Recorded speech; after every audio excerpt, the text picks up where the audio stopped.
नाही नाही काय अडचण नाही. त्यांना अडचण सकाळी झाली त्यांना किती त्रास झाला समोर आहे रे मला पाडाल मला हा चला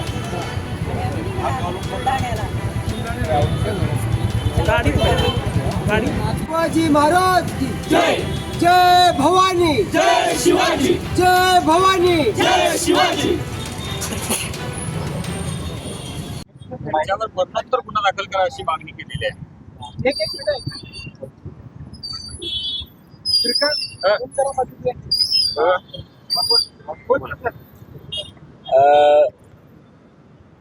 त्यांनी जी शिवाजी कोण होता या पुस्तकावर बंदीची मागणी केलेली आहे तो त्यांचा संविधानिक अधिकार आहे. ते कायदेशीर मार्गाने किंवा लोकशाही मार्गाने ते मागणी ते करू शकतात. पण पानसरेंवर जो मरणोत्तर गुन्हा दाखल करण्याची जी मागणी त्यांनी केलेली आहे हा प्रकारच मी पहिल्यांदाच ऐकला आहे. म्हणजे कदाचित अशा पद्धतीनं हास्यास्पद प्रकार कुणीतरी केला असेल पण माझ्या माहितीनुसार हा पहिलाच प्रकार आहे. ज्या विचारसरणीनं कॉम्रेड गोविंद पानसरेंना जिवंतपणी त्रास दिला त्यांची हत्या केली तीच विचारसरणी ते शहीद झाल्यानंतर सुद्धा त्रास देते आहे ह्याचं एक ज्वलंत उदाहरण आहे. या गोष्टीचा मी निषेध करतो. पानसरेंच्या मरणोत्तर गुन्हा दाखल करा अशी मागणी करताय. कसं बघताय याकडे? खरं तर मरणोत्तर गुन्हा दाखल करणं हा जो काय म्हणतात त्याला शब्दार्थ आहे याचंच एक नव्यानं काहीतरी त्याचं लोकांनी त्याचा अर्थ शोधायला पाहिजे.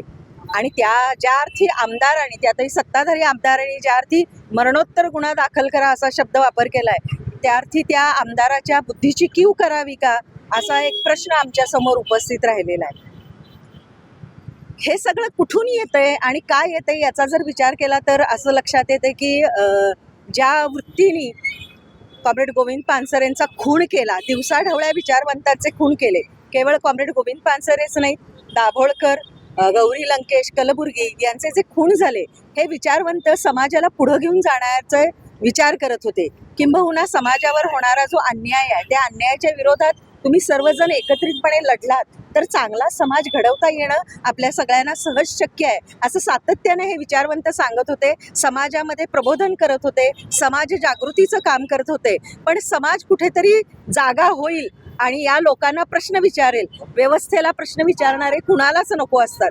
आणि आत्ताचे जे सत्ताधारी आहेत त्यांनाही प्रश्न विचारणारी माणसं नको आहेत. मग प्रश्न विचारणारी माणसं न तयार होण्यासाठी काय करता येणं शक्य आहे? अशा अनुषंगानं जे जे करता येणं शक्य आहे ते करण्याचे प्रयत्न हे सातत्यानं करताना दिसत आहेत. त्यामुळे आता जो काही शब्द त्यांनी वापरलाय की मरणोत्तर गुन्हा दाखल करावा याचा मला असं वाटतं की मोठे जे साहित्यिक आहेत किंवा जे शब्दकोश तयार करतात त्यांना याचा नेमका अर्थ आपण सगळ्यांनी विचारायला पाहिजे.